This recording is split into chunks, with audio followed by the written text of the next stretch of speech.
吴乐天吼讲廖天兵的故事，讲红姑的故事，真正迄个做台南新营加东卡，台南啦新营加东卡大众公庙边仔遐啦，真正住伫台南市新营区嘉丰里啦吼，加东卡啦，大众公庙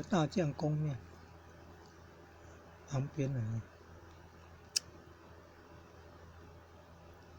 还曾经被邀请到台大演讲了，